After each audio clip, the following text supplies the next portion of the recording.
Everywhere, GBS.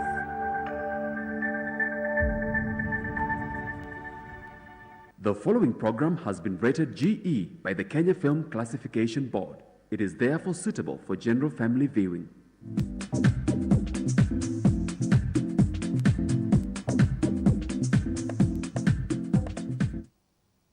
Hello, viewer. Welcome to Chungu Jamii. My name is Betty. I am your host today, and I am really glad to be here, joined by a lady and a gentleman who are going to be taking us through this very interesting topic today.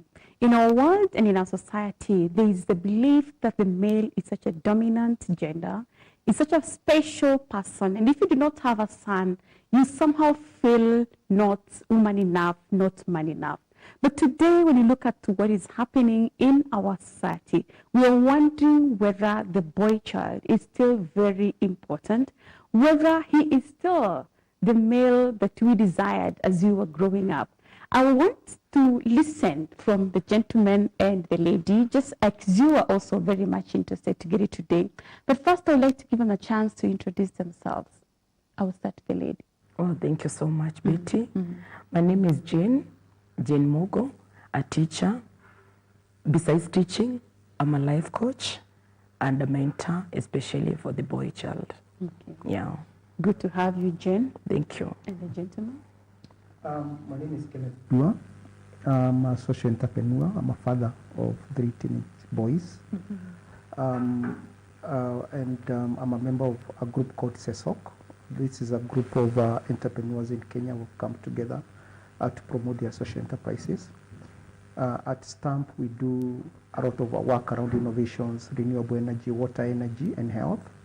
And currently, we are doing something on human-centered design, teaching children to be innovative. Thank you. Wow, you're doing a great job. Jen, Yes, welcome to the show, and Kenneth as well. Thank you so much. When you look at the boy, for real, a lot of boys are suffering, and I do not know what the major and exact reason is. So parents are working really hard to take their children to school, and some of them are sacrificing a lot just to get the boys to school because of the notion that the society has that the man is a provider, the man is a protector, and there's a huge load on the boy that he is supposed to carry out. But somehow the society believes that for you to get to this level, then you need to be educated. Are you in agreement as a teacher? Well, Betty, before I get to answer that question, I've taught in a mixed school, both girls and boys. Yes. And initially, I used to mentor both of them, which I do to date. The fact that being a teacher and a parent, I cannot separate the two genders. Unfortunately, in the course of teaching and mingling with many organizations and others, I realized that a lot of preferences is being given to the girl child, leaving the boy child outside. I could see it because many organizations that came to work with the schools wanted to work with the girl child. So they were like, Jane, I'm any other teacher from the girls club. So I was like, as a parent, a mother of 2 boys, by the way, I felt there's a danger ahead. And I sat down with people of goodwill. I told them there's danger ahead. Unless we change our notion, unless we change our perspective, then I think we are fighting a losing battle. We are trying to preach cohesion. It's not going to work if everything is about the girl child. Fight, like you said before. Some years back, it was believed that if you don't have a boy child, then somehow, in fact, some cultures were like, you're not, a woman enough. You have not given and there was birth. even pressure. Actually, you have not even given birth. Yes. There was pressure to get a boy child. But then it's not being reflected out of what we are seeing today. Many groups are empowering the girl child, which is not wrong. But to me, that empowerment of the girl child has been turned to mean depressing. I'm belittling the boys. Belittling the boys. And that's when I came up and I said, not that I'm a biological mother to my 2 boys and many others that I foster. Why don't I come down and enlighten the world that we need to incorporate the boys in our programming, in our humanitarian organizations for us to have sanity in the society. So that is why Jane got that passion of dealing with the boy child issues from the school level up there. Wow. Yeah. That's a good one. I wonder what how that has gone this far, because that passion, I mean, you were able to see ahead that there is danger. Yeah. It's not that you are negative about the girl child No. being empowered, No. but you were able to see not just the reverse roles coming, but you were able to see danger. Yes, exactly. Okay. Exactly. Kenneth, Yes, please. you are a father of, you say, teenage boys. Yes, 3 teenage boys. Yes. I wonder what happens to them when they look at the world around right now, and all they see is every opportunity out there is for the girl, and every person with some kind of goodwill is just focusing on the girl. Do they at sometimes feel like, so Dad, what are we doing? What is the future for us? What is out there waiting for us? Why are we studying? Why are we doing what we do on a daily basis? Yeah, thank you so much, Betty. I always have a lot of conversation with my boys. And it's very interesting because children of today are not the children of yesterday, where we grew up. Because they have a lot of questions, they do observe a lot, and they do internalize a lot. And they are seeing, like, one of the things like I get like from the ones, because my children are in boarding school, and not in boarding, in mixed school, even in the secondary school. Yes. Like my son, who is now supposed to be in Form 3, he tells me, like, you know, in the school you go, and he would see, like, you know, the girls, I don't know, there's this notion that girls have been socialized that, you know, seeing man as an enemy.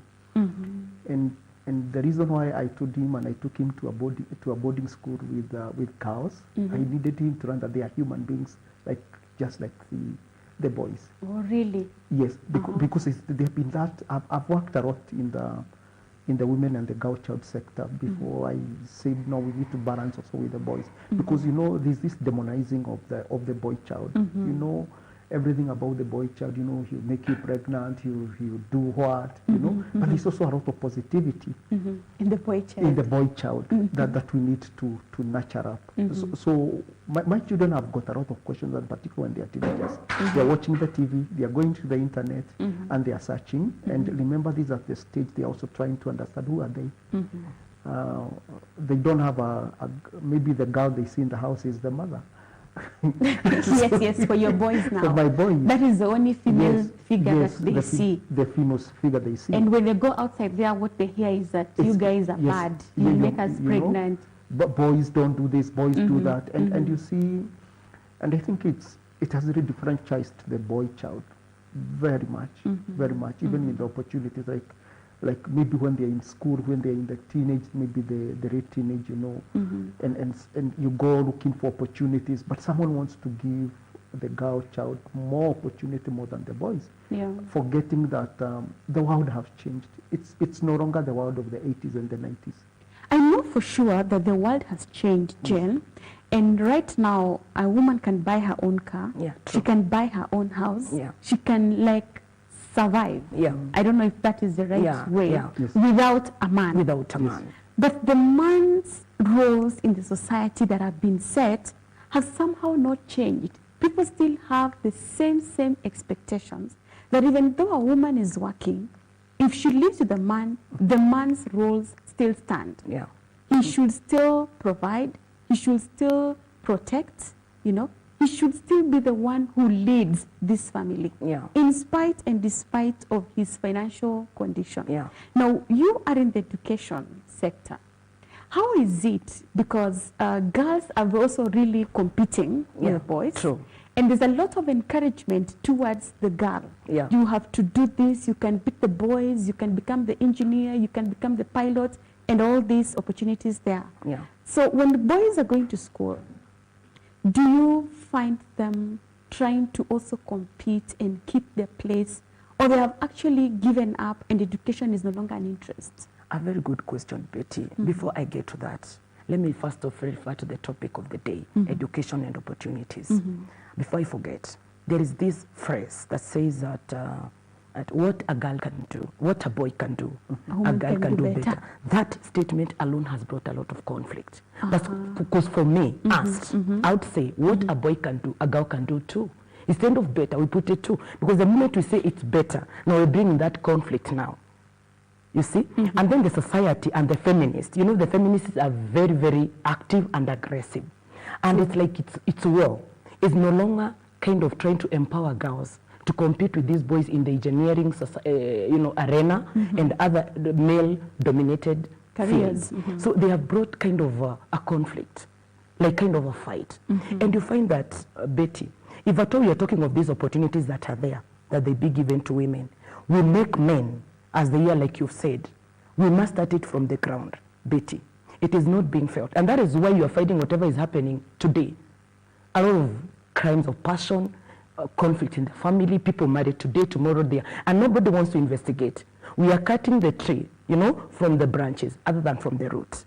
So what is happening? Let me give you a practical example. You're in a school, and then there are rules in the school, there are rules that are set. So no fighting, no nothing. So there is this boy who is playing somewhere, but then we have the tomboy girl who comes in, just provokes this boy. And then the boy will come to the staff room. It's practical. I was actually talking to my teachers, and the boy will come, you know, agitated, act, and will be like, oh, so you, and then the teachers are like, what is it? Thomas, what is it? No, isn't it Rose?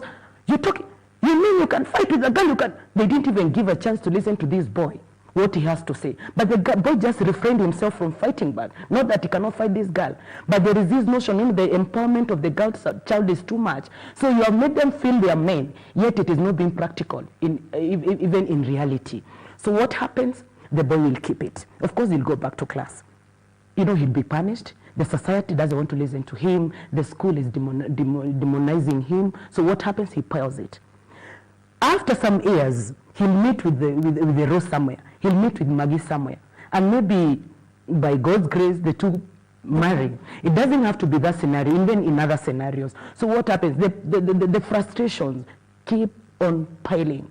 So the moment this guy erupts, the worst happens. But the problem starting from the root. I don't know whether you're getting my point. I do. Kenneth, who is speaking for the boy child? Who is speaking for the boy child? There are lots of organizations that are speaking for the girls. There are lots of organizations that are empowering the girl, that are also interested in how the girl is doing. Who is doing this for the boys? Aren't you concerned as a bigger boy child fathering boy children? It's very interesting to answer that. I think discrimination has started from low up, down there, and coming up. I'll give you an example. The other day, there was this thing we were doing, and then we were told, apply for some loans that are interest-free. And when you look at the questionnaire, what it asks you, even in your business, you know, I don't know why there's this notion that in every business, even if you're one of you started your own business, you have to have a woman in that. Just because, like for me, for now, maybe because of the COVID, I don't have women working for me. You find yourself here to know we can't give this kind of money. So the boy child has no one fight for. You must have a percentage of women. You must have a percentage between of women, 30 to 70%. to 70%. So and I think that was the notion, because if you look at equity, I think we've continued achieving equity. Even in education, in work and all that, and we need to change that perception. So what is happening, to come to your question? I think I've come an organization that has been fighting for the boy child, like the Africa boy child. Apart from that, having traveled a lot, I've never seen anyone. A boy child fights for himself. And when you fight for yourself, it becomes a challenge, you know. Sometimes you are told you're high-headed, you know, you are stubborn, you don't listen. So nobody fights for the boy child. And let me tell you, when these boys sits down and then you're piling this, and you know, men, they would really talk about their challenges. And that's why when you look around, the only place they find that somebody fights for them, and it was very interesting, talking to some young men, they tell me it's in the bar. Because where they go to drink their booze, at least there's somebody who listens to them and fights for the boy. And do you know how he's fighting for the boy child? By giving them the brew, yeah? You know? And you know, they feel appreciated and accepted. And that's why we have now that challenge, you know? And that frustration, because they fight. Nobody is listening to us. Because as he said, as a teacher, you know, when a boy goes to talk so-and-so, Jane did this to me, you don't even want to listen to them. So where does the man draw his strength from? How would I say, how would I put it? I think your strength now, it comes from I think men have gone into what you call cocoons. So you realize your strength now comes, like, sometimes in keeping quiet, zipping But up. that leads you to depression. Depression. Yes, and mental illness. Because, and maybe those who go to church, you find maybe they would, that's why sometimes when you go to church, before you used to say women were so active in the church.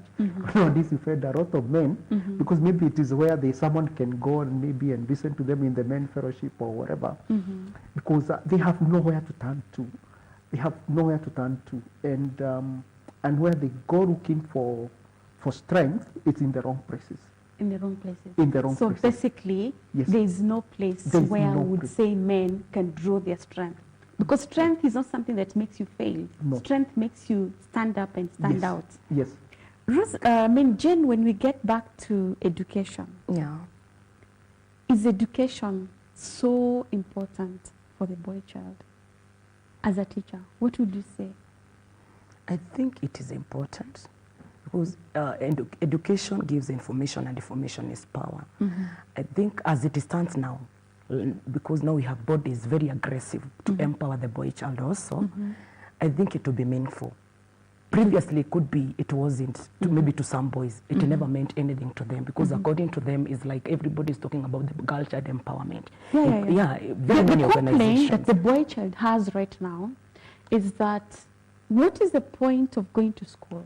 Though we go to school, all other preparations out there, all opportunities available are just for the girl. And that, when you're looking for employment, you see all, all slots available are for the girl and for the woman. So what is the point of going to school? And that is why we came in now. We have an initiative dubbed Shifuhi with another lady. We are working together, and we are hoping that our voice is heard, because the main purpose is to make if you look at humanitarian organizations and programming, in fact, like 98%, a lot of billions is being dished out just to empower the girl child, leaving the 2% of which have not even heard of it. So we are the voices now to make these boys understand, but that they can raise their voices. Somebody is listening and is ready to agitate their challenges, and we look for the way forward.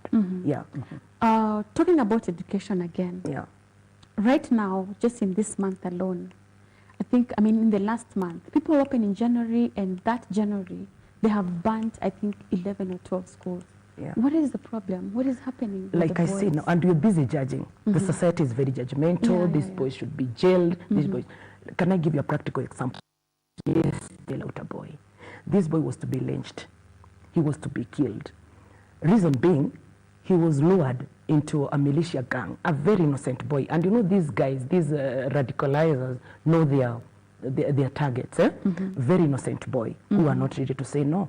So this boy was lured, and they went to a certain estate, and he was to entice the particular girl whose bike was stolen and the watch.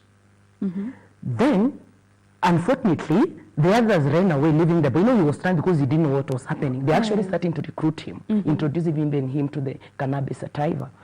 So it happened that the crowd was act, and then they were irritated, and they wanted to lynch this boy. Fortunately, the police officers were on time. They moved in swiftly, and they were able to save this boy. Nobody listened to the boy. When I listened to them, because I went home to their home yesterday in Kayole, deeper down Kayole, where there's a lot of radicalization. A lot of drug abuse and everything else. So I listened to the boy's story. This boy has been sodomized before. Cases of sodomization, Betty, are rampant in the non-formal settlement. Sodomization of boys. But then the organizations... By who? The big boys. The big boys. Yes. Sometimes so something is actually wrong with the big boy child, because if you are going to a day school, this is your life. Even those who are going to boarding schools are beating up their teachers and banning their schools. How would we actually say that nothing is wrong with the boy child? And what exactly is that? Because it's obvious. We can see the manifestation. Betty, who is giving a shoulder to the boy child to lean on? Who is listening to them? Why are we quick to judge? Have you ever sat with them? How often we organize programs like we do for girls and talk to them? Because they are humans too. We only being judgmental. They are banning their schools, they are raping, they are doing this. I'm not advocating for that. In fact, I'm against being a disciplinarian. But then the fact is, the boys have been sidelined. We've never organized forums, sessions. For example, Betty, like talk of banning of the schools, talk of the okay, let me not talk about the teenage, I'll come to it later, because teenage pregnancy about girls is only boys. It's by empowering boys that you're going to solve it. True. That I agree. Yes. Because the girls being pregnant, yes, no one made them. But look at the boys. Look at it. But if one boy was yes, informed and empowered, yes, none of the girls. Look at the moment, like during the COVID, in the pandemic session when you were at home, yeah, and so many girls became pregnant. You watched what was happening. They could group the girls, organize for goodies and everything else, talk to them. Boys are being left out. You'll never win this war. Till the time we'll incorporate the boys and tell them, help these girls achieve their dreams. Look at the case of FGM. Look at the case of FGM. What happened? They were handling that case from the girls' perspective, calling the girls, telling them that your vagina is your pride and everything. As they left the men out, it never worked. Since the day they started incorporating the men around, the young men, today men are part of the advocacy to stop the FGM, and I'm proud of them. So you can see, if we bring them on board, we talk to them, we give them that sense of belonging. We are going then to solve the cases of banning of the school. You know, one time. So the major thing is that they do not have a shoulder to lean. Yes, they don't have. They have no teacher. They have no mentors. You know, they have no teacher. They have no mentor. They have no one who teaches them and tells them, here, this is the path. This is the way. This is the way. You have to turn left. How often are schools banned? Times in memorial. What action has been taken apart from saying that you are going to, to expel them and everything? Is it going to solve? They'll come to the society and burn the houses.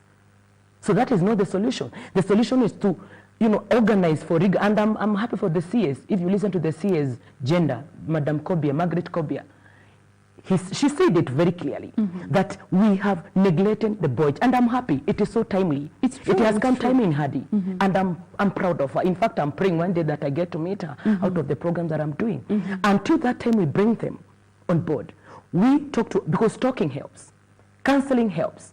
They can listen. And this one will stop. Otherwise, if you continue applying the gorilla tactics, that you're going to chase them from school, so where are you sending them? They'll come to the society. You have not solved anything. We need to make them understand the importance of the premises that we are banning. We need to bring them to, what's your problem? Let's listen to them. Because I know it's never too late, and I know that even at teenage, they can still listen. Yeah, they can still listen. At Sesok, what is happening with the boy child? Is there a particular interest for the boy, or it's just an everyone interested business? If you look at the membership of in Sesok, we are diverse people. Because if you look at how we started the outfit, majority of us were somewhere in class trying to run entrepreneurship and all that. And you'd find in majority of these businesses, most of the important thing is the role that the boy child plays around within these institutions. So what we are trying even right now to incorporate is to say you need to give these people an opportunity and a chance. Because don't just bring a boy into your institution, and the work that you can give them is to carry bags, is to run around. You also need to, are they talented? Is there an opportunity that you can bring out of them? And I could give you an example of what I do with my institution. So what I've done is you'd realize, if you go to many of the young boys or even older boys like us, who are out there abusing drugs and all that. We have a lot of very creative and very innovative young people. And I've always seen, you'd find if someone sees a girl there who draws, does great things, there's a lot of excitement towards that. But then when you look at a young person who is very creative with what they do, someone wants to say, the boy will fight for themselves. And out of that frustration, that is why you'd find very innovative, very creative young men. Because those people who take a lot of beer, they are very creative and very innovative. It's out of frustration. So at Sesok, it's something we are doing. At my institution, is something that I'm doing. I do something with my kids, whereby, because when I was growing up, there's something in me that I was never given an opportunity to express some things I do. And I remember you would be told, you go to school. And I went to, I remember I would go for a job. And people tell you, you know what, you're so qualified, but you don't have the papers. So I went for those papers. And when I get the papers, you know what I'm told? You're you're overqualified. You get a lot of papers, you're diseducated, and people say, hey, this guy is just, But are there those opportunities? But when you look at the people you are competing with, you know, it's like it has been made like it's a competition between the boy and the girl. And until we get to that time, that even in our education system and also in the opportunities that we say, that if I find somebody educated and very talented, how do I nurture that? Just to finalize it, we were having a discussion and I was telling her, a good example, you go to the church, you know, I'm a church goer and I've been in the church and working with the young people, you know, and in fact my company, the word stamp stands for something that's been doing with the young people. And someone sees a very young boy who is very good at playing the keyboard, but maybe the boy is a lawyer. And then you bring the boy and you tell the boy, I want you to play the keyboard for us. So your interest is the keyboard playing, but you don't look at the passion they had of becoming a lawyer. So you put that boy throughout, you know, Monday to Sunday. You don't want to help them, you don't want to look for opportunity, and you know they become frustrated. And we need to say, and to say something I was telling her, why is it you're having so many of our young people being recruited into radicalism from the church? Very serious young men in the church, leaving the church and going out there to be radicalized, to become gangsters. Why is it happening? So because they run to the church where they thought they will get support, and it's not happening. So it's now for us in the private sector to take up that. And that gap that has been created by the education, you know, the religious, the faith-based organization, and try to put these young people, these young boys, and help them to realize their dreams, because it's not easy for the boy child. It's not easy. Can I add on to that, Betty? Yes. Please. You asked, I remember, let me take you back. You asked where men, I'm a boy child, gets their strength into crimes, into drugs and everything else. reason being, like I said before, Betty, sincerely speaking, you know, being a teacher, having worked for quite a number of years and interacted with these boys. Like, for example, last year, but one, a certain organization came to our school. The class 8 students were about to sit for the KCPE, and it happened that they wanted to appreciate them. So they called the class 8 teachers to the assembly and the children. Said, oh, we've come, we've guided you, blah, blah, blah, and we have brought something for you. You know what they gave? Sanitary pads and panties. And for the boys? For the girls. The boys are watching. Okay. So I stood somewhere asking myself, surely, is that what you call motive? I wish they only called the girls. So my boys were watching from far. So when they went back to classes, I also called my boys. And I asked them the reaction of the organization, and the boys were not actually happy. Because they were asking, okay, the guys talked about motivation. Does it mean don't need motivation? Or aren't we supposed to be passing like our counterpart, the girls? And that is not even what you need to motivate a girl to work hard. Yeah? That's not what is needed, you know. Yeah, true. Yeah, exactly. For motivation exactly. to So work my hard. point was, Betty, they see it. They are human beings. Yes. They are watching. They see. They may not be able to fight when they're in school. But as they, it is sinking in them. When time comes, it is not going to be easy to control them. It will be hot. It will be hot. Jane, look at the education again. Yeah. You know, there's also that belief that you must get a certain grade to be able to make it in life and in the society. But I'm happy for CESOC that they are doing things that can be able to accommodate even people who have lower grades. Yeah. Because girls are getting a lot of motivation and a lot of support and a lot of, you know, the motivation comes like, when you are done, this is waiting for you. Yeah. Though you get a D and a C minus, you know, there's something here for the girl child. Yeah. And so I don't know whether that is motivation, because you don't even have to strain so much. But the boy has to work double without motivation and still manage to even get lower grades. And when they're out there, there's nothing for them. Are the boys still hardworking as they used to be? Because there are days, I think, when some of us are going to school, that the A's were left for the boys. Yeah, but nowadays, the boys are like nowhere, and they have no reason and motivation for being in school other than their parents have pushed them and school fees has been paid, you know. Yeah. Do they talk of what is waiting for them, like they have to get certain grades in order to make it even as a boy child? Okay, it's a bit tricky, but like I said before, it has not been easy. Like you said, if you look at the performance, even in class, actually girls are doing better. I don't know whether it is because of that empowerment, because I'll put it in quotes, because to me, it's not empowerment per se. It's kind of telling them, you're women and you need to fight these men off. Are you getting my point? Yeah. So, it's a displacement agenda. Yeah, it's a displacement agenda, exactly. So to me, with the organization, okay, with the initiative that we are starting, maybe with the time they'll have that positive attitude towards it. But as it now, it's a bit hard and a bit tricky unless we come together now, like people like him, and maybe holding such kind of talks and getting the world to understand, so that we get to motivate them. Okay, so you actually, bottom line, you're saying the boys banning schools, we are just judging them. But in reality, we don't know what they're going through. Yeah, in reality. And so they're letting out the bitterness they have for lack of mental. That enough should communicate, Betty. Yes. That actions speak louder than words. True. Yeah. Okay. I need us to take a break shortly. We are coming back. We're talking about the education and opportunities for the boy child. I hope that you get to us with this conversation. Thank you.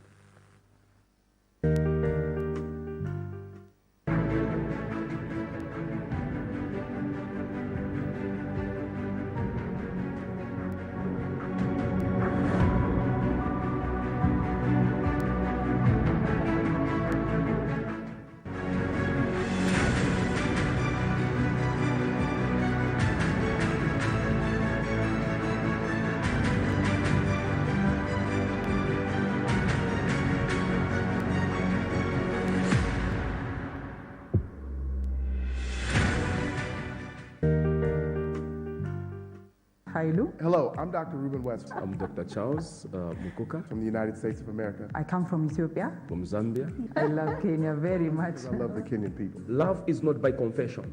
Love is by action. Come on now. When you are a husband, you are not a husband. It's very important. You can count the seeds in an apple, but you can never count the number of apples in a seed. Her phone is her phone. My phone is my phone. You only know what you know. Who forced you? The more you spend time together, the more strong. A woman is like a Bible. Could tell me that they were born and it wasn't from a female, I'd like to know. A woman, she's a good asset. And a woman, she's a very, very good investment.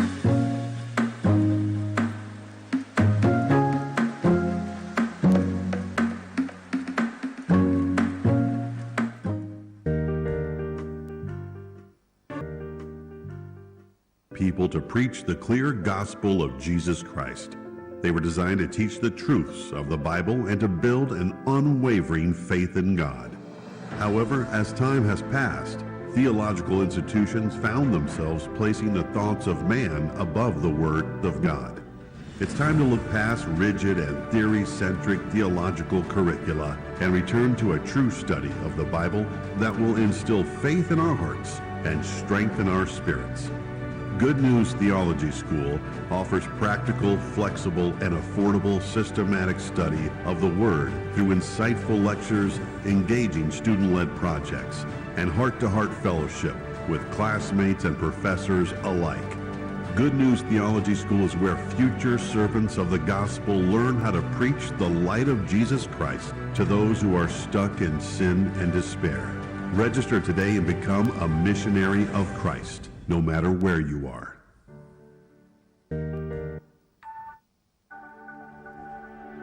Everywhere. We're talking about education and opportunities for the boy child. And I have a representative from Sesok and I have a teacher who is passionate about the boy child. So before we went on a break, Jen, we were looking at, why the boy child is behaving the way he behaves. And I'll get back to you on what can we do now so that we stop the menace that we're going through. But before then, Ken, what opportunities are there for the boy child? Because it is not just enough for us to say, work hard and come out there and do something. You, the bigger boy, you have already gone out and prepared something. What opportunities are there? So that the boy does not come from school with all the he has. He gets a D and he thinks like that is the end of life. He can do nothing. He's just good for nothing, dude. Thank you so much, Betty. I think there are so many opportunities, and I would say it's very amazing. If you look at the most innovative and the most, the people who have really made it in life, even if I could quote for you around the globally, they were not that so good even in their education. There were people who are looked down on there. And one of the things you look around those people is because somebody nurtured what was in them. That boy child is an opportunity. If you see, let's say like a boy child, maybe you see a bit of creativeness. Maybe the way they play around, maybe with the food, maybe in the kitchen, and you think, you see, this is a chef. How do you nurture that? And the other opportunity that is out there, though sometimes it's very hard, is some institutions that would come and support. You know, there's what we call the monetary support. Because sometimes as much as you have great ideas, and there's no money to take that idea to the next level, sometimes it's very hard. So what I've also found is, it's very important, like I will give you an example, like what I do. Because mostly what I do, it's not even what I went to run in school. What has made me out there, it's not what I even went to run in school. And it has been a very big fight. Even I remember even with my late parents. They could not understand how would you, with, you know, and I've struggled with all these, but you are doing something very different. And what we need to do is to pair up education and opportunity. It's good to go to school, but how do I use that education to achieve my opportunities? So the other one is what I would say for the boy child, wherever you are. Myself, if you look at what I do, you find me designing jikos, working with those boy child who are doing ceramic things, working with that boy child who is collecting coconuts, and we are, and then maybe partner with I partner with an institution called Ken Coco, and you know, these boys collect coconuts, they carbonize them, and then we take that and we make briquettes. That's charcoal that can be used in the house, and it is money, because let me surprise you, you find people coming all the way from US, from other places, to come and do what people look down on you, and they are making millions and millions of shillings here. So we need to show even the boy child. It doesn't have to be in the formal sector. If you find it's a challenge there, do so well in the informal sector. If you are a mechanic, become so good in what you do. If you are a plumber, become so good in what you do. At least do something. Do something. Jane, how are you preparing the boy child once from the classroom to into the opportunities that are waiting out there? Because you cannot keep singing that there are lots of opportunities and no one is seeing them. Even after school, how do you transition to the next level of opportunities and be the provider that the society is looking for?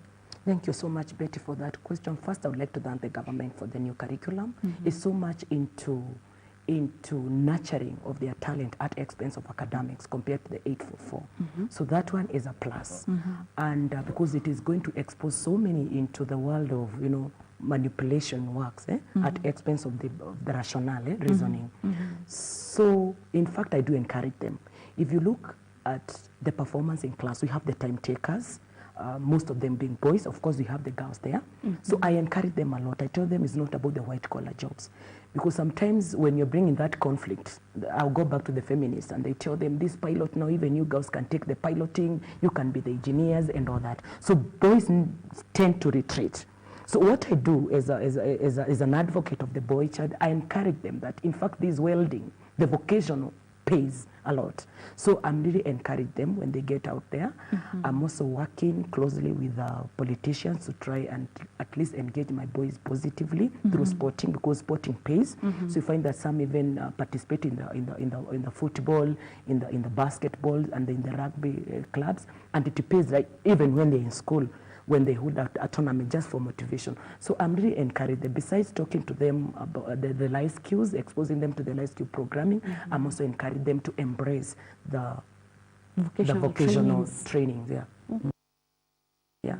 How do people view what you do, especially back there? You know, sometimes when people find you do what you do, they don't want to imagine that they're going to bring their degrees to design a jiko and to make, you know, that kind of charcoal, the briquette. Very interesting. I remember one day my late dad, he never understood, but I bought my cash. good money. And I drove it, and I went home and I showed him, and then he would see what I've done, because they don't believe. In fact, there has been this notion. I've faced it when people perceive you as not successful because you are not sitting in an office. There are people who don't understand. I've worked in the formal sector. You know, you're sitting somewhere and you're telling that, but you don't get that satisfaction. You're waiting for end of the month to be paid salary. To be paid a salary. Which is so limited. Yes, so limited. And I think what I would say, like even what you do at CESOC and even the members in the CESOC, you find a medical doctor who left their work being a medical doctor and working with plastics and creating a lot of opportunity and getting satisfaction. So for me, it's been a very big challenge. People don't still understand. Even up to date, I remember someone would even say, this guy maybe he has a problem somewhere. But you see, at the end of the day is I push the passion. And I'll tell you an example what I'm doing with my boys. I'm teaching my boys to become entrepreneurial and to become innovative as young as they are. They want to become doctors, but I've told them, become a doctor, but if you have a hospital, you know, how do you even run a hospital? You know, no, it's not just for money, the social impact aspect. It's been a very big challenge, and sometimes it's reached a point when I go to places, I don't even tell people what you do. I tell them I'm very comfortable. I could give you an example. What I do is I don't tell them how far I've achieved. In fact, there's a time I went and this lady came and says, a very senior person, hey, Molly, I thought, shh, keep quiet. I don't want people to know, because I don't want people to know the other side. I'll give you an example. My children, one day, they went to school.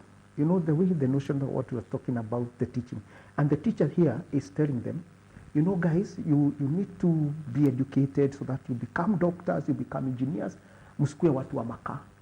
Don't people who make chichako. And so he started asking the kids, what does your dad do? And so the kids, and my kids said, my dad designs jikos, but he also makes chako. You know, the teacher was shocked. What? And then, you know, they say, and you know what? Even right now, he's in the US. Doing what? Because whatever he makes is recognized because of the work you do. And the teacher was so much ashamed, because what was he trying to do? You know, it's burrito. And you know, I made sure, like, for my kids, they are very proud in saying what the father does. And I told them, you have to be proud of who you are. Okay? It doesn't matter. I have my education, and I tell them I have education, but I use my education to do my advocacy work, to write my proposal, to make presentations and make changes in people's life. It is what you use. So, because the society wants to say, you know, someone asks you, oh, where would a jiko take you? Where would you use this? But you see, it's what I do with it and prove the people and prove a point, I can be able to make it with what I have. Jen, what about that narrative? Soma kwa bidii usikuwe mtu wa makaa. Imagine, can you imagine? But congratulations for what you're doing. I think I'll stay in touch. What do you do with the boy child, you know, who believes that without working in the formal sector, without working in the office and moving a big machine, then you cannot make it and you're not going to get a wife and people are not going to submit to you. How do you change the mindset of such boys while still in school under your care? Betty, you see the banning of schools, let me go back to that. It's because you have made them, okay, some say it's exam phobia, and to some extent could be because they believe the last grade dictates your future, your destiny. A very bad notion that have not been. They have exam phobia. They have exam phobia. And because they know when they get low marks, their future is gone. Their future is gone. Okay. Could be the reason. But as I say, yes. as long as you're going to expel them, and we are not solving anything. True. We are only worsening the situation that's already worse. Because you're extending that to the society You're now. extending They're that to now the coming to society ban now. the estates. Yes. So it's simply like what my friend here has said, simply encouraging them that they can venture. As we are known as the last grade should not dictate their destiny. That's the only thing. Tell them you have opportunities there. You know, there are so many resources there. We just need to be creative. And then that's when the aspect of creative skill, you know. And innovation. And innovation and critical thinking can take you somewhere. So we concentrate with the two, you know, the critical thinking and the creative innovation. So I think the moment we encourage them, that ensure that education and, you know, getting a D and an E has already, you know, dubbed you as a failure in life. So I think the only thing is to encourage them and tell them opportunities are there. We have such people who are waiting for you guys. So I think that's the only way. That's the only. But if we keep on telling them about exams and you fail, and you know what they fail, I'm a teacher and I know. So what happens? You're analyzing the grades. So you're there scoring them, then this is what you can get. Yeah, you are a failure. If you go out with this grade, you are useless. This is a human being, like I said before, Betty. So what have you planted into that boy?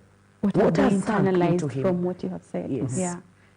At CESOC, do you have the open opportunity for the boy? Who comes into CESOC? Who registers? How do you become a member? Actually, in CESOC, we even have a youth within the association. We even have what you call a youth forum, whereby people can come with their ideas, because we are more of entrepreneurial. You know, it's a society of enterprise society of Kenya, social enterprise society of Kenya. Yes. Because for us, it's about entrepreneurship and impact, but social entrepreneurship. Yes. So we have a forum. We also have, like, when we are doing our activities, in where we are involving the young people. Because what we've learned and what we keep on telling people is, it doesn't matter whether you got a D or an E. You know, that does not determine who you are. It's about what you have that can take you to that places.